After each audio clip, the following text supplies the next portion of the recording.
So this is the final homework assignment before we get to the 100-point test. Obviously, we don't have that much time to go through all these. Let me just pick one. Let's go with a couple of easy ones like 4 and 5. So right here on number 4, there is nothing to do on the left side. There's nothing to do on the right side. This is what we call a simplified equation, guys.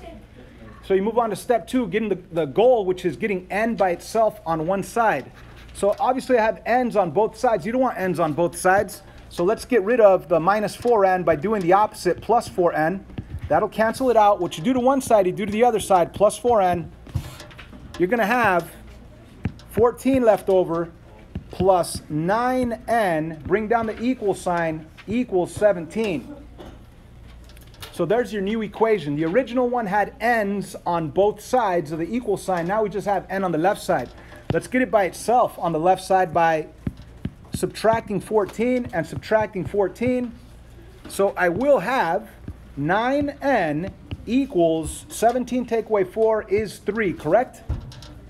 Now, a lot of people are going to freak out right here. Don't. How do I get rid of the 9 times n? You divide. So we're going to divide by 9. And what you do to one side, you do to the other side. Divide by 9. And the 9's cancel. Now, 3 divided by 9 is not 3. You can't really divide 3 by 9, but you could reduce the fraction 3/9. Now, if that were like 2/9, you would just leave it 2/9. But it's 3/9. You could actually reduce both top and bottom. You could reduce by 3. So the final answer is 1/3. So n equals 1/3. Let's check out number 5, especially because it has fractions involved. Now, you guys remember from yesterday, if you have a bunch of fractions, you could get rid of one of them at a time, or you could get rid of all fractions at the same time by multiplying everything by that LCD, lowest common denominator. Now, even before trying to get rid of fractions, I need to ask myself, is there any distributive property? No. Is there any combining like terms? No. On either of these sides, this is a simplified equation. Now, there is one thing that I could do to make it a little nicer. That one thing is to maybe get rid of this minus 3 by adding 3 and adding 3. It'll make the equation a little bit smaller. Does that make sense? Yes or no? Yes.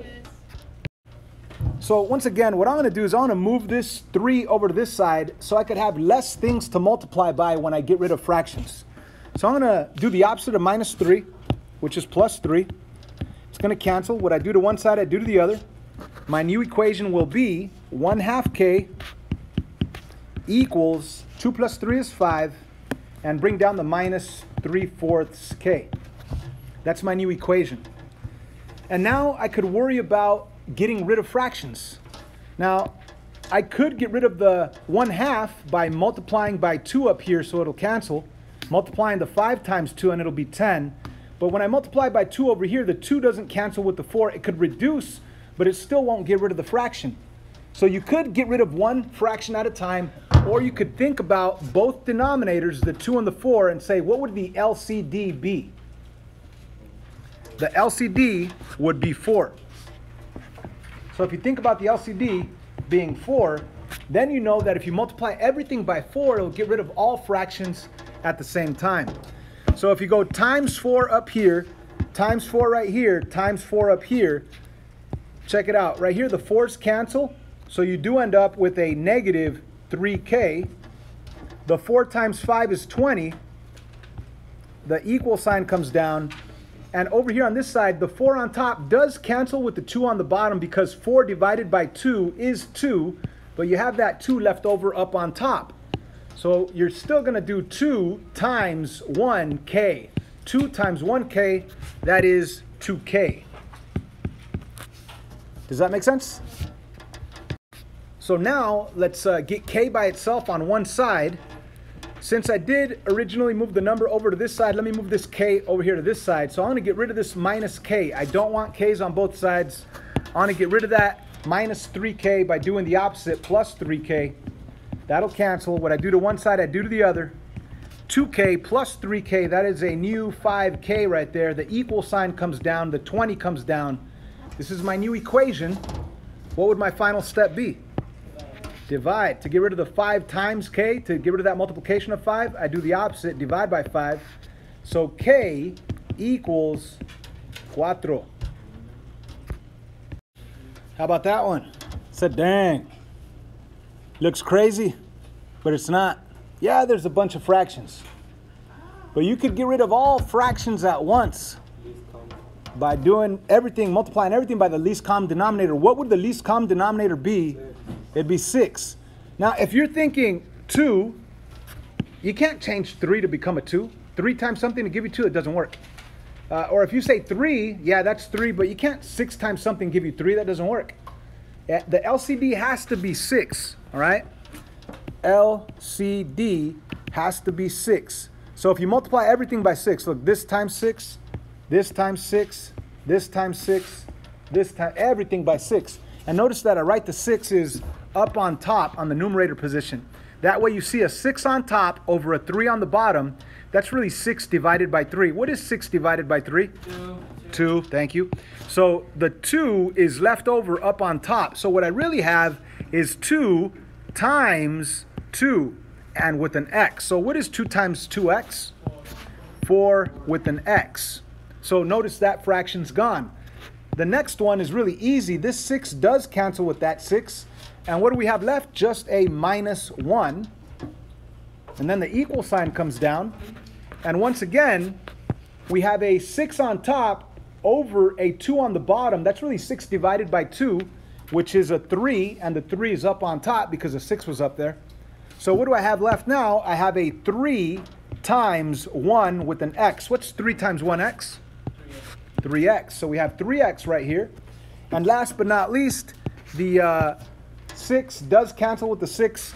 So the plus 5 just comes straight down. See how easy that was? I got rid of every single fraction by multiplying everything by the LCD. So if I multiplied everything by the LCD, all fractions are gone. Now it's just a question of getting x by itself on the left side. X is on both sides. You don't want it on both sides. Let's get rid of one of them. Which one would you guys like to get rid of? Minus 3x. Minus 3x, okay. That'll get rid of the positive 3x. What you do to one side, you do to the other side to maintain the balance. My new equation, 4 take away 3 is 1x, or just x. I bring down the minus 1. I bring down the equal sign. I bring down the 5. It's a super easy equation now after getting rid of those fractions. So my final step will be to get rid of that minus 1 by doing plus 1 here and plus 1 there. So my answer is x equals 6. X equals 6. Let's jump to number 17 because that one looks funky, right? So there's a couple of different ways of doing this problem. If we follow the steps, could you do anything on the left side? Yes, you could distribute the fraction. So if you distribute the fraction, that's simply distributing the multiplication of half. So half times 3g, if you put the 3g over a 1, you just multiply the top with the top and the bottom with the bottom, you will end up with 3 over 2 with the g. Does that make sense? 1/2 times negative 2. 1/2 of negative 2, that's just negative 1. And then you have the equals g over 2. So now I would multiply everything by what? By what? 2. 2, okay. So if I multiply everything by 2, I want to have this new equation, 3g minus 2 equals g. Does everybody understand how I got rid of the fractions? If you're copying this down, I probably should have told you not to do it, because I want to show you an easier method right now. I'm sorry. So this is what I'm going to do. I'm going to rewind. I'm going to erase all this. So, going back to the original.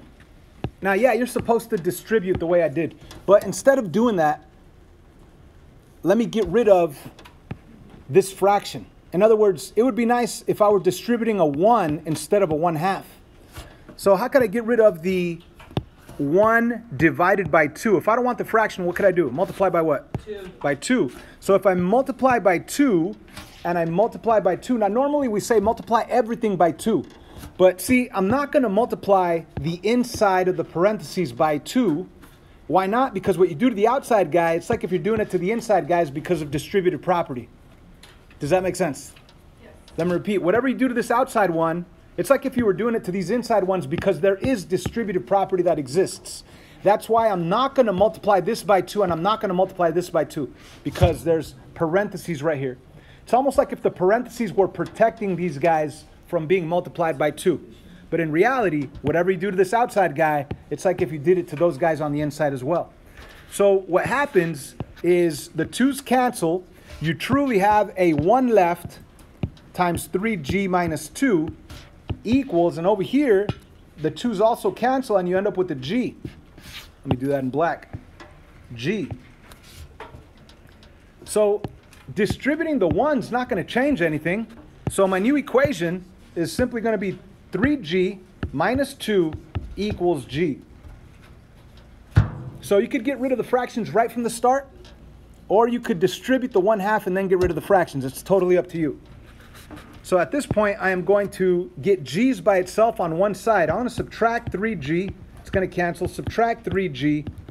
And I will end up with a negative 2 on the left side equals negative 2g on the right side. Because g take away 3g, that's like if you had $1 and you took away 3.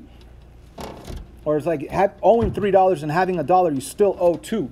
So my final step would be to divide both sides by negative 2. So you'd have g equals positive 1. G equals positive 1. And that's my answer for number 17. Let's flip over to the back side. Let's just do one more. Number 21. It looks crazy. Let's do it. Let's simplify the left side, and then we'll simplify the right side, and then we'll worry about solving the equation. So let's do step 1, which is simplifying one side at a time. As a matter of fact, I want to cover up that right side just for a little while. And on the left side, I want to distribute first. That'll give me 3d minus 24 minus 5. And after that, I still need to combine like terms. So on the left side, I could combine the negative 24 with the negative 5. And that'll give me what? Negative 29. So I really have the 3d, but instead of minus 24 minus 5, it's minus 29. The equal sign will come down. And that is all I could do on this left side of the equal sign. So let me move this over. Let me cover up the left side now. And let me just worry about simplifying the right side over here. So on the right side, I'm going to also distribute the 9. 9 times d is 90. Not as in 90, but like 9d. And then 9 times 2 is 18. And then we bring down the plus 1. After distributing, we could still combine like terms. That 18 right there and the 1 right there. 18 plus 1 is 19. So we really have 9d plus 19. And ladies and gentlemen, we've simplified both sides. This is our new simplified equation. Now let's worry about getting d by itself on one side. The problem is there's d's on both sides. There's a 3d here and a 3d over here. So let's get rid of one of them. Which one do you want to get rid of? The 3d or the 9d? Pick one. 9d, let's subtract 9d. Subtract 9d. And of course, you're not going to subtract the 9d with the 29. You can't subtract numbers and letters. It has to be with the d's. So 3d take away 9d. That's going to be negative 6d. Let's rewrite everything. Bring down the minus 29. Bring down the equals. Bring down the 19. We're almost done. All we have to do is get d by itself on the left side. So what do I do? Plus 29. Plus 29. So I do have negative 6d equals 48. So my final step will be to divide by negative 6 and divide by negative 6. 48 divided by 6 is 8. So d equals negative 8. And that is my final answer on number 21. I'm done. You guys need to really study for the test. It's coming up Friday. It's 100 points. And it could be worth more than that because it could replace last week's quiz grade.